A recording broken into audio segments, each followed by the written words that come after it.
മഹാഭാരത കഥാസാരത്തിലേക്ക് മാന്യപ്രേക്ഷകർക്ക് സ്വാഗതം. ധർമ്മത്തിന്റെ ആധാരത്തിൽ കർമ്മത്തെ മനസ്സിലാക്കി സ്വന്തം ശ്രേഷ്ഠ കർമ്മത്തിലൂടെ ജീവിതത്തെ അന്വർത്ഥമാക്കുകയാണ് ഒരു മനുഷ്യജന്മത്തിന്റെ സാരം. എന്നാൽ ആഗ്രഹങ്ങൾക്ക് പിറകെയോടുന്ന മനുഷ്യൻ സ്വയം മറന്ന് എവിടെയെല്ലാമോ എത്തിച്ചേരുന്നു. ശാന്തിയും സമാധാനവും ആഗ്രഹിക്കുന്നു, എന്നാൽ യുദ്ധവും നാശവുമാണ് നേടുന്നത്. ഈ കഥയിലും ഒരു സാരം തീർച്ചയായുമുണ്ട്. മോഹഭംഗങ്ങളിൽ നിന്നും ജ്ഞാനത്തിന്റെ പ്രകാശം സ്ഫുരിക്കുന്ന കഥയാണ് മഹാഭാരത കഥ. ഇച്ഛകളുടെ ഗർഭത്തിൽ നിന്നും ജ്ഞാനപ്രകാശം ജനിക്കുന്ന ഈ കഥാസാരത്തിലൂടെ നമുക്ക് യാത്ര ചെയ്യാം. ഈ യാത്രയിൽ എന്നത്തെയും പോലെ നമ്മെ കൈപിടിച്ച് നടത്താൻ ബ്രഹ്മകുമാരീസ് കോഴിക്കോട് സഹസഞ്ചാലികയായിരിക്കുന്ന രാജയോഗിനി ബ്രഹ്മകുമാരി ഷീബ സിസ്റ്റർ നമ്മോടൊപ്പമുണ്ട്.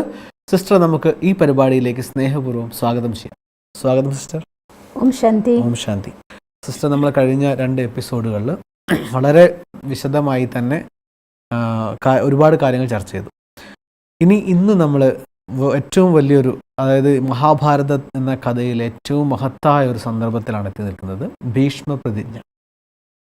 ലോകത്തിലെ എല്ലാവരും ഒരു പ്രതിജ്ഞ ചെയ്യേണ്ട ഒരു ഘട്ടം വരുന്ന സമയത്ത്, അല്ലെങ്കിൽ ഒരു പ്രത്യേകമായൊരു എന്തെങ്കിലും ഒരു കാര്യം നമ്മൾ തീരുമാനിക്കേണ്ട ഒരു കാര്യം വരുന്ന സമയത്ത് ഭീഷ്മ പ്രതിജ്ഞ എന്ന് എടുത്തു പറയാറുണ്ട്. ഇത്രയും മഹത്തായ ഒരു പ്രതിജ്ഞയാണ് ഭീഷ്മ പ്രതിജ്ഞ അദ്ദേഹം ചെയ്തത്. എന്നിട്ട് പോലും മഹാഭാരതത്തിലുടനീളം കഥയിൽ നോക്കുകയാണെങ്കിൽ അദ്ദേഹത്തിന് അതൊരു ബന്ധനമായിട്ടാണ് ഫീൽ ചെയ്യുന്നത്. എന്തുകൊണ്ടായിരിക്കാം ഇത്രയും വലിയൊരു കർത്തവ്യം ചെയ്തിട്ടും അദ്ദേഹത്തിന് അത് നെഗറ്റീവായിട്ട് റിസൾട്ട് വന്നിട്ടുണ്ടായിരിക്കുക? പ്രതിജ്ഞ തീർച്ചയായിട്ടും ശക്തിയാണ് ഒരു മനുഷ്യനെ സംബന്ധിച്ചിടത്തോളം.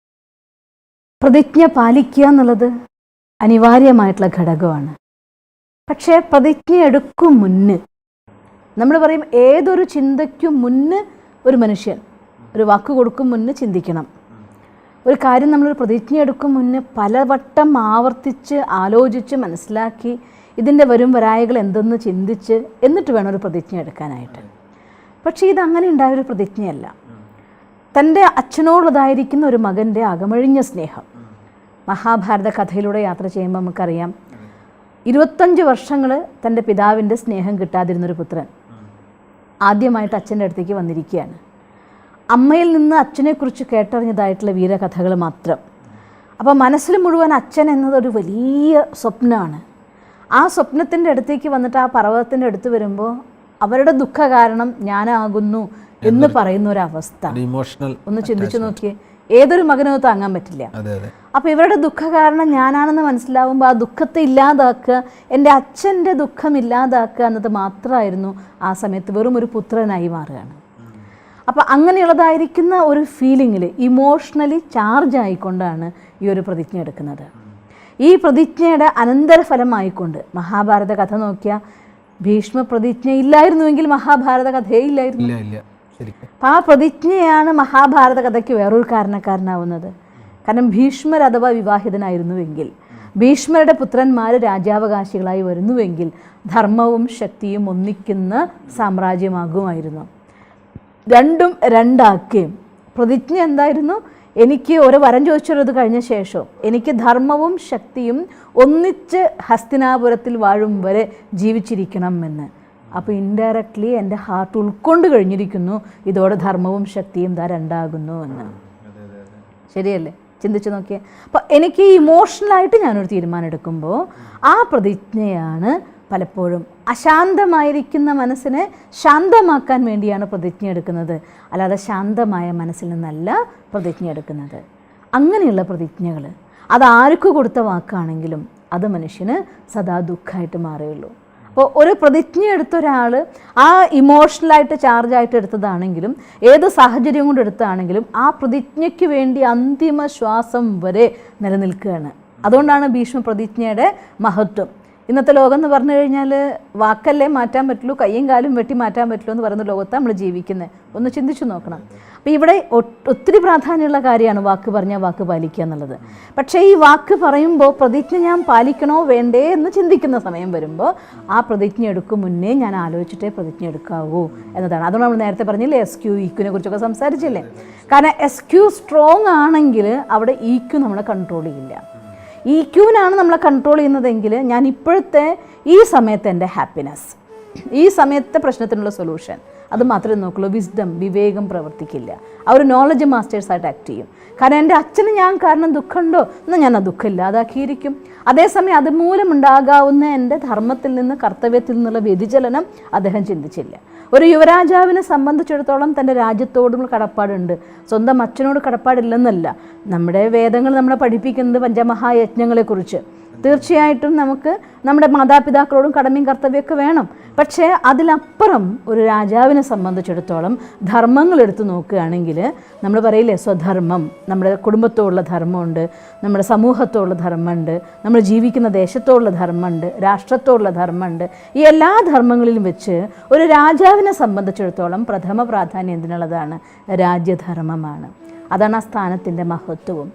എന്തൊക്കെയാണ് ഈ പഞ്ചമഹായജ്ഞങ്ങൾ സിസ്റ്റർ പറഞ്ഞത്? പഞ്ചമഹായജ്ഞങ്ങൾ എന്ന് പറയുന്നത് വേദം അനുശാസിക്കുന്നുണ്ട് നമുക്ക് ജീവിക്കാൻ വേണ്ടി ജീവിതത്തിൽ 5 മഹായജ്ഞങ്ങളെക്കുറിച്ച്. ഒന്നാമത്തെ നമ്മൾ പറഞ്ഞല്ലോ, നമുക്ക് അച്ഛനോടുള്ളതായിട്ടുള്ള യജ്ഞം, പിതൃയജ്ഞം എന്ന് പറയും. അതിനു മുന്നേ പറയുന്നത് ബ്രഹ്മയജ്ഞം എന്നാണ്. അതായത് നമുക്ക് നമ്മുടെ അച്ഛനന്മാർ എത്രയുണ്ട് എന്ന് ആലോചിച്ച് കഴിഞ്ഞാൽ 3 അച്ഛൻ നമുക്ക് വേണം പറയാം. ഒന്നാമത്തെ അച്ഛൻ എനിക്ക് ഈ പ്രാണൻ തന്ന പരമപിതാവ് ഈശ്വരൻ. ഈശ്വരൻ ഈ സൃഷ്ടിയുടെ മുഴുവൻ അച്ഛനാണല്ലോ. രണ്ടാമത് എനിക്ക് എൻ്റെ ശരീരം തന്ന അച്ഛൻ, ലൗകികത്തിലെ അച്ഛൻ. മറ്റൊന്ന് എനിക്ക് ആരിലൂടെ ജ്ഞാനം കിട്ടുന്നു അവരെയും നമ്മുടെ ഭാരതത്തിൽ അച്ഛൻ്റെ സ്ഥാനത്താണ് കാണുക. ഇന്നാണല്ലോ കുട്ടികളെ പഠിക്കാൻ വേണ്ടി സ്കൂളിലേക്കൊക്കെ പറഞ്ഞയക്കുന്നത്. ഗുരുക്കന്മാരാണ് ഉദ്ദേശിക്കുന്നത്. പണ്ടത്തെ കാലത്ത് ഗുരുകുലായിരുന്നു. ഒരു 12 വയസ്സ് 13 വയസ്സുള്ള ഒരു കുട്ടീനെ ഗുരുകുലത്തിലേക്ക് അയച്ചു കഴിഞ്ഞാൽ അവൻ യുവാവസ്ഥയിൽ എത്തിയ ശേഷം തിരിച്ച് രാജ്യത്തിലേക്ക് വരികയാണ് ചെയ്യുന്നത്. അതുവരെ അവൻ്റെ അച്ഛൻ്റെ സ്ഥാനത്ത് അവൻ്റെ സംരക്ഷണം, പഠനം ഒക്കെ നോക്കുന്ന ആര് തന്നെയായിരുന്നു? ഗുരുവായിരുന്നു. അതുകൊണ്ട് അച്ഛൻ്റെ സ്ഥാനം തന്നെയാണ് ജ്ഞാനം തരുന്നവർക്കും ഉള്ളത്. അപ്പം അങ്ങനെ നോക്കി വരുമ്പോൾ ഈ 3 അച്ഛന്മാർ നമ്മുടെ അച്ഛന്മാർ തന്നെയാണ്. അപ്പം അതുകൊണ്ട് അച്ഛൻ്റെ ഈ ജ്ഞാനം തന്ന, ജീവൻ തന്ന ഭഗവാൻ, ജീവനില്ല എന്നുണ്ടെങ്കിൽ ഈ ദേഹത്തിനും കാര്യമില്ല, ഈ സൃഷ്ടിയിൽ ഒന്നും നമുക്കില്ല. എന്ന് ഈ ആത്മാ ഈ ദേഹത്തിൽ നിന്ന് പറക്കുന്നു, ആ നിമിഷം കഴിഞ്ഞു എല്ലാ ബന്ധങ്ങളും. അത് കഴിഞ്ഞ ശേഷം ഞാൻ എൻ്റെ എന്ന് പറഞ്ഞെങ്ങാനും വന്നാൽ ചിന്തിച്ചു നോക്കിയേ, മരിച്ചൊരു വീട്ടിൽ മരിച്ച ആൾ വീണ്ടും വീണ്ടും കാണുന്നു എന്ന് പറഞ്ഞാൽ നമ്മൾ എന്താ പറയുക? പ്രേതശല്യം. എവിടെന്നെങ്കിലും ആളെ കൊണ്ടുവരണം, അവരെ നമുക്ക് ഇവിടുന്ന് തിരുനെല്ലി കൊണ്ടുപോകണോ തിരുനാവായ കൊണ്ടുപോകണോ എന്നുള്ള ചിന്തയായി മാറി. എന്നുവെച്ചാൽ സ്വാഭാവികമായിട്ടും ഒരു മനുഷ്യനെ സംബന്ധിച്ചിടത്തോളം ജീവിക്കുന്ന ആത്മ പോയ ആ നിമിഷം നമുക്ക് മറക്കാൻ പറ്റണം. പിന്നെ എവിടെയാണെങ്കിൽ അവിടെ ജീവിക്കാൻ പറ്റണം. ഇല്ലെങ്കിൽ ജീവിച്ചിരിക്കുന്നവർക്ക് നമ്മൾ ശല്യമായി. അപ്പം അതുകൊണ്ട് ഞാൻ ആത്മാവിൻ്റെ സർവ്വസംബന്ധിയായിരിക്കുന്ന ഭഗവാനോടുള്ള സ്മൃതി ഈ ഭൂമിയിൽ ജീവിച്ചിരിക്കുന്ന ഒരു നിമിഷവും നമ്മൾ മറക്കരുത്. മറക്കുന്നവർക്കൊക്കെ ഇതുപോലെ ദേഹമില്ലാണ്ട് അലയേണ്ടി വരും, മറ്റുള്ളവർക്ക് ഭാരാവേണ്ടി വരും, കഷ്ടപ്പാടാവേണ്ടി വരും. നമ്മൾ സ്നേഹിക്കുന്നവരൊക്കെ നമ്മളെ ശല്യം വിളിക്കാൻ തുടങ്ങും. അതുകൊണ്ട് ബ്രഹ്മമഹായജ്ഞം, ജീവിച്ചിരിക്കുന്ന സമയത്തും ജീവനുള്ളപ്പോഴും ഇല്ലാത്തപ്പോഴും നിങ്ങളുടെ കൂടെയുള്ളതായിരിക്കുന്ന ആ പരമപിതാവിനോട്, ഭഗവാനോടുള്ള നന്ദിയാണ് ഒരു ജീവാത്മാവിന്. പരബ്രഹ്മത്തോടുള്ള നന്ദി, അതിനാണല്ലോ ഭഗവാനോടുള്ള നന്ദി എന്ന് പറയുന്നത്. അതാണ് ആദ്യം ഒരു ജീവാത്മാവിന് വേണ്ടത്. ആ സ്മൃതി ഒരു മനുഷ്യനും മറക്കരുത്. അവിടെ തന്നെയാണ് നമുക്ക് മൂല്യങ്ങൾക്ക് ആധാരമാവുന്നത്. ഈശ്വരനാണല്ലോ സർവ്വമൂല്യങ്ങളുടെയും വിളനിലം. അതുകൊണ്ട് ഭൂമിയിൽ ജീവിക്കാനുള്ള മൂല്യങ്ങൾ എന്ത് എന്ന് നമുക്ക് പറഞ്ഞിരുന്ന ആരാണ്? ഭഗവാനാണ്. ആ മൂല്യങ്ങളുടെ അനുസരിച്ചുള്ള ജീവിതം നമുക്ക് സുഖം തരുള്ളൂ. മൂല്യങ്ങളിൽ നിന്ന് വിരുദ്ധമാണെങ്കിൽ അവിടെ അസ്വസ്ഥതയായി. അപ്പോൾ ഞാൻ ഭഗവാനെ ഓർക്കുക എന്ന് വെച്ചാൽ അർത്ഥം ഞാൻ മൂല്യങ്ങളെ ഓർക്കുക എന്നായി. എന്ന് വെച്ചാൽ അർത്ഥം ഞാൻ ശരിയായ കർമ്മങ്ങളുടെ ആധാരത്തിൽ ജീവിക്കുന്നതായി. അപ്പം അതുകൊണ്ട് ഞാൻ ഭക്തൻ എന്ന് വെച്ചാൽ വേറെ അർത്ഥം എന്താണ്? ഞാൻ മൂല്യത്തിനനുസരിച്ച് ജീവിക്കും എന്നാണ്. ഞാൻ മൂല്യത്തിനനുസരിച്ച് ജീവിക്കുന്നില്ലേ, ഞാനത് കുറി തൊട്ടത് കൊണ്ടോ പൂജ ചെയ്തത് കൊണ്ടോ നാമം ജപിച്ചത് കൊണ്ടോ ഞാൻ ഭക്തനല്ല. ഞാൻ ഭക്തനാവുന്നത് മൂല്യത്തിൻ്റെ ആധാരത്തിൽ ജീവിക്കുമ്പോഴാണ്. കാരണം ഭഗവാനോടുള്ള സമർപ്പണത്തിൻ്റെ പേരാണ് ഭക്തി. ആ ഭക്തി എന്ന് വെച്ചാൽ അർത്ഥം ഭഗവാൻ എന്തോ ഇച്ഛിക്കുന്നത്. ഇതിൻ്റെ പേരാണ് ബ്രഹ്മയജ്ഞം എന്ന്. ഒന്നാമത്തെ യജ്ഞം ബ്രഹ്മയജ്ഞം, ഈശ്വരനോടുള്ള നമ്മുടെ സമർപ്പണം. ഓക്കെ. രണ്ടാമത്തെ പറയുന്നത് പിതൃയജ്ഞം. നമ്മൾ ഈ ഭൂമിയിൽ ജീവിച്ചിരിക്കുന്നുണ്ടെങ്കിൽ ഈ ദേഹം ഇതെൻ്റെ സ്വന്തം സ്വത്തൊന്നുമല്ല, എൻ്റെ അച്ഛനും അമ്മയും കൂടി എനിക്ക് ഗിഫ്റ്റ് തന്ന സ്വത്താണ്. അതുകൊണ്ട് ഈ സ്വത്തിൻ്റെ അവകാശി ശരിക്കും നോക്കിയാൽ അവരാണ്. എനിക്കതിനെ ഉപയോഗിക്കാൻ ജന്മം തന്ന് അതിനെ പാലിച്ച് വളർത്തി എത്ര വർഷത്തോളം ഒരമ്മ കുഞ്ഞിന് വേണ്ടി അവരെ മലമൂത്ര വിസർജനങ്ങൾ കോരി രാത്രി ഉറക്കൊഴിച്ചു, നമ്മളെ നടക്കാൻ പഠിപ്പിച്ചു, വായിക്കാൻ പഠിപ്പിച്ചു, എന്തെല്ലാം നമ്മുടെ അമ്മ നമുക്ക് തന്നു. 9 മാസം ചോര ഊട്ടിയിട്ടാണ് ഒരു കുഞ്ഞിന് ഒരമ്മ ഭൂമിയിലേക്ക് ജന്മം കൊടുക്കുന്നത്. ഒരച്ഛൻ്റെ ആ വയർപ്പും അധ്വാനവുമാണ് നമുക്ക് ഈ ശരീരത്തിൽ വളരാനുള്ള ആധാരമാവുന്നത്. മാതാപിതാക്കളോടുള്ള കർത്തവ്യം മക്കൾക്ക് ഒരു കാലത്തും മാറ്റാനായിട്ട് സാധ്യമല്ല. അത് ഇന്നത്തെ ലോകത്ത് നമ്മൾ കാണുന്ന ഒരു കാര്യമാണ്. കല്യാണം കഴിഞ്ഞ് ഭാര്യയും മക്കളൊക്കെ ആയിട്ട് സ്വന്തം ജീവിതമായിട്ട് ജീവിക്കാൻ തുടങ്ങിക്കഴിയുമ്പോൾ വയസ്സന്മാരായിട്ടുള്ള അച്ഛനമ്മമാരോട് ഒരു അവജ്ഞ, അവർ ശല്യമാവുന്നു, ഭാരമാവുന്നു. ഞാൻ ഓർമ്മിക്കും, ഒരു വീട്ടിലേക്ക് ഒരു വിസിറ്റിന് വേണ്ടി ഞാൻ പോയ സമയത്ത് ആ വീട്ടിലെ പേരക്കുട്ടി ഒരു 10-12 വയസ്സായിട്ടുള്ള മോളാണ്. അപ്പോൾ ആ മോള് പറയുകയാണ്, ഞാൻ ചെന്നു വീട്ടിൽ ചെന്ന് ഞങ്ങളെല്ലാവരും സംസാരിച്ച് കൂട്ടിയെ കൊണ്ടുപോയി ഉമ്മർത്തിരുന്ന് അവിടെ നിന്ന് ഒരു ജ്യൂസ് കുടിക്കാമെന്ന് ഡൈനിങ് ഹാളിൽ ചെന്നപ്പോൾ ആ ഡൈനിങ് ടേബിളിൻ്റെ താഴെ മുഴുവൻ ഇങ്ങനെ ചോറുണ്ടിട്ടുള്ള വറ്റിങ്ങനെ വെതറിക്കിടക്കുകയാണ്. ഒരു 12-1 മണി നേരം ആവുന്നേ ഉള്ളൂ, സമയം ഊണൊഴിക്കാൻ നേരം ആവുന്നേ ഉള്ളൂ. അപ്പോൾ അവളെല്ലാം അവിടെ ക്ലീൻ ചെയ്ത് വെച്ചിട്ട് ഞാൻ ചെല്ലുന്നു പറഞ്ഞ് ഒക്കെ നല്ല നീറ്റാക്കി വെച്ചതാണ്. അവിടെ നിന്ന് വന്നിട്ട് ഈ കുട്ടി വരുമ്പോൾ അവിടെ വറ്റ് കണ്ടപ്പോൾ, ഓ ഈ സാധനം ഇവിടെ മുഴുവൻ വൃത്തികേടാക്കിയെന്ന് പറഞ്ഞു. എന്താ വൃത്തികേടാക്കിയത്, ആരാ വൃത്തികേടാക്കിയത്, ആരേ മോളീ സാധനം എന്ന് പറഞ്ഞ് നോക്കുമ്പോൾ അവളുടെ മുത്തശ്ശിയാണ്, അച്ഛൻ്റെ അമ്മയാണ്. അവർ കുറച്ച് വയസ്സായവരാണ്. 12 ആകുമ്പോഴേക്കും അവർക്ക് വിശപ്പ് സഹിക്കാൻ വയ്യാതെയായി. അവർ ചോറ് വേണമെന്ന് പറഞ്ഞു. അപ്പോൾ നമ്മൾ ചെല്ലുന്ന നേരമായിരുന്നു. അപ്പോൾ അവളതൊക്കെ ക്ലീൻ ചെയ്ത് വെച്ച് വന്നു നമ്മുടെ അടുത്തേക്ക്. അമ്മയും മക്കളൊക്കെ കൂടി ഒന്ന് സന്തോഷം സ്വീകരിച്ചു കൊണ്ട് ചെല്ലുമ്പോഴത്തേക്കും ആ ചോറുണ്ട സമയത്ത് മുത്തശ്ശിയുടെ കൈ വിറച്ചിട്ട് ആ ചോറ് വെറ്റി മുഴുവൻ അവിടെ തത്ത് വീണുപോയി. അപ്പോൾ ആ സമയത്ത് കുട്ടിയുടെ വായിൽ നിന്ന് മുത്തശ്ശിയെക്കുറിച്ച് വന്ന വാക്കാണ് സാധനം. ഒന്ന് ചിന്തിച്ചൊക്കെ ഞാൻ ഞെട്ടിപ്പോയി. നിന്റെ മുത്തശ്ശിയെക്കുറിച്ചാണ് ഈ സാധനം എന്നുള്ള വാക്ക് ഉപയോഗിച്ചേ? ഒരിക്കലും പറയരുത് കേട്ടോ മോളെ എന്ന് പറഞ്ഞു ഞാൻ. പക്ഷെ ആ കുട്ടിയുടെ മനസ്സിൽ ഞാൻ പറഞ്ഞു, അതിൻ്റെ പേരിൽ ആ കുട്ടി പിന്നെ ഞാൻ കേൾക്കലേ പറയില്ലായിരിക്കാം. പക്ഷെ ഒന്ന് ചിന്തിച്ച് നോക്കി ആ കുട്ടിയുടെ മനസ്സിൽ മുത്തശ്ശിയോടുള്ള ഫീലിംഗ് എന്താണെന്ന്. എത്ര വർഷം നമ്മുടെ അമ്മമാർ നമ്മൾ ചോറിനുമ്പോൾ കുട്ടികൾ ഊണ് കഴിക്കുന്ന സമയത്തൊന്ന് നോക്കിയേ, വറ്റു മുഴുവൻ വെതറിക്കളയില്ലേ? ഏതെങ്കിലും അമ്മ പറയുമോ സാധനം ഇവിടെ വൃത്തികേടാക്കിയെന്ന്? അങ്ങനെ എന്തൊക്കെ സേവനങ്ങൾ നമുക്ക് വേണ്ടി ചെയ്തു തന്നിട്ടാണ് മാതാപിതാക്കൾ നമ്മളെ വളർത്തിയത്. ഒരു ദിവസം 2 ദിവസമൊന്നും അല്ലല്ലോ, ഇതൊരു ആഴ്ചയിലത്തെ പ്രൊജക്റ്റൊന്നും അല്ലല്ലോ ഒരു കുട്ടിക്ക് ജന്മം കൊടുത്ത് വളർത്തുക എന്നുള്ളത്. ഇത്ര വർഷങ്ങളുടെ അവരുടെ സാധന, അത്ര വർഷത്തിൻ്റെ അവരുടെ ത്യാഗം, അത്ര വർഷത്തിൻ്റെ അവരുടെ തപസ്, അതിനൊന്നും യാതൊരു വിലയില്ലാതെ അതിനെല്ലാം അവരൊരു വേസ്റ്റായി എന്നുള്ളൊരു കൺസെപ്റ്റല്ലേ പറയുന്നത്.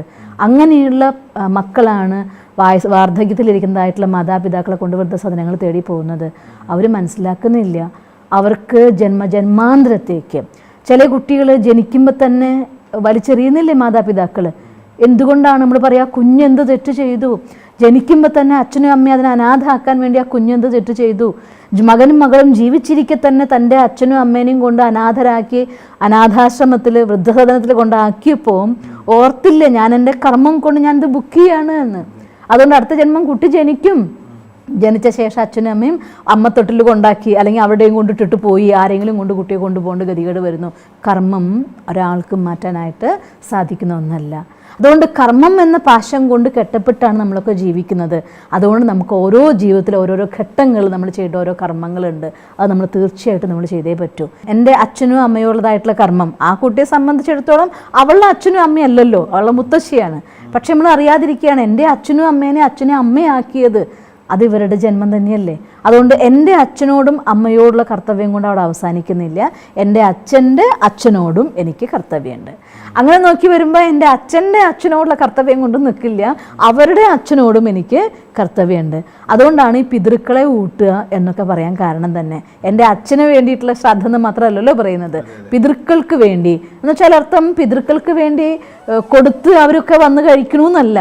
പക്ഷേ ഒരു കാര്യം ഉറപ്പാണല്ലോ, അന്നത്തെ ദിവസം നിങ്ങൾ അവരെയൊക്കെ സ്മരിക്കുകയും അവരോടതായിട്ടുള്ള ആ ഒരു ഉപകാര സ്മരണ നിങ്ങളുടെ മനസ്സിൽ വരികയും അവരെ ഓർമ്മിച്ചുകൊണ്ട് നിങ്ങൾ ഈശ്വരനെ പ്രാർത്ഥിക്കുകയും ചെയ്യുമ്പോൾ തീർച്ചയായിട്ടും ആ പ്രാർത്ഥന അവരുടെ ഏത് ജന്മത്തിൽ എവിടെ ഉണ്ടെങ്കിലും അവർക്കത് പോയിട്ട് ടച്ചാകും. അങ്ങനെ അതുകൊണ്ടാണ് പിതൃക്കൾക്ക് വേണ്ടതായിട്ടുള്ള കർത്തവ്യങ്ങൾ നിർത്തരുത് എന്ന് പറയാൻ കാരണം. ഇതിനെയാണ് പറയുന്നത് പിതൃയജ്ഞം എന്ന് പറയുന്നത്. തൻ്റെ ഒരു ജന്മം കൊണ്ട് അവസാനിക്കുന്നതല്ല. ഒരു ഗൃഹസ്ഥിയായിട്ടുള്ള ഒരാൾക്ക് ജീവിക്കാൻ വേണ്ടി 4 വിധത്തിൽ തൻ്റെ ധനം ഉപയോഗിക്കാനുള്ള നിയമം പറയുന്നുണ്ട്. ഒന്നാമത്തെ പറയുന്നത്, എനിക്ക് എൻ്റെ അച്ഛനും അമ്മയോടുള്ളതായിട്ടുള്ള കർത്തവ്യം ഉള്ളത് കൊണ്ട് തന്നെ 25% എൻ്റെ സമ്പാദ്യം എൻ്റെ പേരൻസിൻ്റെ അവകാശമാണ്. അതിപ്പോൾ ഏട്ടൻ്റെ വീട്ടിലാണ് അച്ഛനമ്മയും ജീവിക്കുന്നത്, അതൊക്കെ ഏട്ടൻ നോക്കിക്കോളും. അത് അനിയത്തിയുടെ വീട്ടിലാണ് ജീവിക്കുന്നത്, അനിയത്തി നോക്കിക്കോളും. ഇല്ല, കർത്തവ്യമല്ല. നിങ്ങളുടെ വരുമാനത്തിൽ 25% നിങ്ങളുടെ പാരൻസിന് അവകാശപ്പെട്ടതാണ്. അത് കൊടുത്തിട്ടില്ല എങ്കിൽ ഹോസ്പിറ്റലിൽ കൊണ്ടുപോയിട്ട് കൊടുക്കേണ്ടി വരും. ഈശ്വരൻ്റെ കോടതിയിൽ ടാക്സ് അടയ്ക്കലാണ്. നിങ്ങൾക്കറിയോ, ഹോസ്പിറ്റൽ എന്ന് വെച്ചാൽ ഭഗവാന്റെ കോടതിയാണ്. അവിടെ നിങ്ങൾക്ക് ഒരു സാരി വാങ്ങാൻ പോകുമ്പോൾ എനിക്ക് 600 രൂപയുടെ സാരി വേണ്ട, 200 രൂപയുടെ സാരി മതി നമുക്ക് പറയാൻ പറ്റും. പക്ഷേ ഡോക്ടർ ഒരു ഇഞ്ചക്ഷൻ ഓർഡർ തരികയാണ്, 600 രൂപയുടെ ഇഞ്ചക്ഷൻ. പറയാൻ പറ്റുമോ ഡോക്ടറെ 200 രൂപയുടെ ഇഞ്ചക്ഷൻ ഉണ്ടോ ചോദിക്കാൻ പറ്റുമോ? No choice. ഗവൺമെന്റിന് ടാക്സ് ഓർഡർ വരുന്നു, നമുക്ക് അടച്ചേ പറ്റൂ, ഇല്ലെങ്കിൽ ഗവൺമെന്റ് വന്ന് ജപ്തി ചെയ്ത് കൊണ്ടുപോയി കളയും. ഇൻ ദ സെയിം വേ ഈശ്വരൻ്റെ കോടതിയിലത്തെ ടാക്സ് ആണ് മരുന്നിന് കൊടുക്കുന്നതായിട്ടുള്ള പൈസ. ഈശ്വരൻ്റെ കോടതിയിലത്തെ ജയിലാണ് ഹോസ്പിറ്റല്. ഈശ്വരൻ്റെ കോടതിയിലത്തെ കഠിന ശിക്ഷയാണ് ICU. അങ്ങനെയല്ലേ, കഠിന ശിക്ഷയിൽ കിടക്കുന്ന ആൾക്ക് പുറം ലോകമായിട്ട് ബന്ധം ഉണ്ടാവില്ല, ആരെയും കാണാൻ പറ്റില്ല, കേൾക്കാൻ പറ്റില്ല, ഇഷ്ടമുള്ള ആഹാരം കഴിക്കാൻ പറ്റില്ല. അത് തന്നെ അവിടുത്തെയും ജീവിതം, ICUലും. അതുകൊണ്ട് ഈ ലോകത്ത് മനുഷ്യന്മാർ പല രീതിയിൽ ഈശ്വരൻ്റെ കോടതിയിൽ ടാക്സ് അടച്ചുകൊണ്ടിരിക്കുകയാണ്. അപ്പം നിങ്ങൾ അഥവാ നിങ്ങളുടെ പേരൻസിന് കൊടുക്കേണ്ട പൈസ കൊടുത്തിട്ടില്ല എങ്കിൽ തീർച്ചയായിട്ടും അത് നിങ്ങൾക്ക് കോടതിയിൽ ടാക്സിൽ അടയ്ക്കേണ്ടതായിട്ട് വരും. മീൻസ് രോഗങ്ങളും കഷ്ടപ്പാടുമായിട്ട് തീർക്കേണ്ടി വരും. ഒരു ഭാഗം 25% നിങ്ങൾ തിന്നു തീർത്തോളാനാണ് പറയുന്നത്. മീൻസ് നമ്മുടെ ഡെയിലി റൂട്ടീൻ ആവശ്യങ്ങൾക്ക് വേണ്ടി ചിലവഴിക്കാം. 25% അത് നമുക്ക് ലോങ് ടേം ഡെപ്പോസിറ്റ് ആക്കണം എന്നാണ് പറയുന്നത്. ലോങ് ടേം ഡെപ്പോസിറ്റ് എന്താ അർത്ഥം? നമ്മൾ നേരത്തെ പറഞ്ഞില്ലേ, ബ്രഹ്മയജ്ഞം. അതും ഒപ്പം പുണ്യകർമ്മങ്ങൾക്ക് വേണ്ടി ഉപയോഗിക്കുന്നതും. അത് മാത്രമേ ഇനി ഒരു ജന്മത്തേക്ക് ട്രാൻസ്ഫർ ചെയ്യാൻ സാധിക്കുള്ളൂ. പിന്നെ ഒരു ഭാഗം 25% നമ്മുടെ ഷോർട്ട് ടേം ഡെപ്പോസിറ്റ് വേണം നമുക്ക്. എന്ന് വെച്ചാൽ എൻ്റെ മക്കൾക്ക് വളർത്താൻ വേണ്ടി ഞാൻ ചിലവഴിക്കുന്നത് എൻ്റെ ഈ ജന്മത്തിൻ്റെ ഡെപ്പോസിറ്റാണ്. ഇങ്ങനെ പിതൃയജ്ഞം എന്ന് പറയുന്നത് ജീവിതത്തിൽ നമ്മൾ പ്രാക്ടിക്കൽ ലൈഫിൽ കൊണ്ടുവരാൻ വേണ്ടിയുള്ളതായിരിക്കുന്ന ഒരു സമർപ്പണമാണ്. ആ ഒരു രീതിയിലാണ് ചെയ്യുന്നതെങ്കിൽ നമുക്ക് അങ്ങനെയുള്ള കടമില്ലാതെ മുന്നോട്ട് പോകാൻ സാധിക്കും. ജന്മജന്മാന്തരത്തിൽ മാതാപിതാക്കളുടെ ശ്രേഷ്ഠമായ പാലനയും സുഖവും അനുഭവിക്കാൻ നമുക്ക് ബുക്ക് ചെയ്യാൻ സാധിക്കും. ഇപ്പോൾ ഈ യജ്ഞങ്ങളെക്കുറിച്ച് ശരിക്കും ഒരുപാട് ആഴത്തിൽ നമ്മൾ അറിയാനുണ്ട്. അതായത് നമ്മൾ ലൈഫിൽ ഡേ ടു ഡേ ലൈഫിൽ നമുക്ക് വളരെ അത്യാവശ്യമായിട്ട് നമ്മൾ അറിഞ്ഞിരിക്കേണ്ട നോളജാണ് ഈ യജ്ഞങ്ങളെക്കുറിച്ചുള്ള. സിസ്റ്റർ ഇനി ബാക്കിയുള്ള 3 യജ്ഞങ്ങളെക്കുറിച്ച് അറിയണം. പക്ഷേ ഇന്നത്തെ നമ്മുടെ എപ്പിസോഡിൻ്റെ സമയം ഇവിടെ പൂർത്തിയാവുകയാണ്. അടുത്ത എപ്പിസോഡിൽ തീർച്ചയായും സിസ്റ്റർ ഞങ്ങൾക്ക് ഈ ബാക്കിയുള്ള 3 യജ്ഞങ്ങൾ നമ്മുടെ ലൈഫിൽ എങ്ങനെയാണ് ബന്ധപ്പെട്ടിരിക്കുന്നതെന്ന് പറഞ്ഞു തരണം. ഇന്നത്തെ ഇത്രയും മഹത്തായ അറിവ് ഞങ്ങൾക്ക് തന്നതിന് ഒരുപാട് നന്ദി. ഓം ശാന്തി. ഓം ശാന്തി. മഹാഭാരതത്തിലെ ഏറ്റവും മഹത്തായ ഭീഷ്മ പ്രതിജ്ഞ, അതിനെക്കുറിച്ച് വളരെ നല്ല വിശദീകരണമാണ് ഇന്ന് നമുക്ക് കിട്ടിയത്. കൂടാതെ നമ്മുടെ എല്ലാവരുടെയും ജീവിതത്തിൽ എത്രത്തോളം മഹത്തായ ഒരു കാര്യമാണ് പഞ്ചമഹായജ്ഞങ്ങൾ എന്നതിനെക്കുറിച്ച് നമ്മൾ കുറച്ചു കണ്ടു കഴിഞ്ഞു. ബാക്കിയുള്ള 3 യജ്ഞങ്ങളെക്കുറിച്ചും അതിൻ്റെ വിശദീകരണത്തിലേക്കും അടുത്ത എപ്പിസോഡിൽ നമുക്ക് കടക്കാം. അടുത്ത എപ്പിസോഡിൽ കാണും വരെ നന്ദി, നമസ്കാരം. ദിവസം തോറും ജീവിത വിജയങ്ങൾക്ക് വെളിച്ചം വീശുന്ന പുത്തൻ വീഡിയോകൾക്കായി ഞങ്ങളുടെ യൂട്യൂബ് ചാനൽ സബ്സ്ക്രൈബ് ചെയ്യൂ. നോട്ടിഫിക്കേഷൻ ലഭിക്കുന്നതിനായി ബെൽ ഐക്കൺ ക്ലിക്ക് ചെയ്യൂ. ഒപ്പം ഞങ്ങളുടെ ഫേസ്ബുക്ക്, ട്വിറ്റർ, ഇൻസ്റ്റാഗ്രാം പേജുകൾ ഫോളോ ചെയ്യൂ. നന്ദി.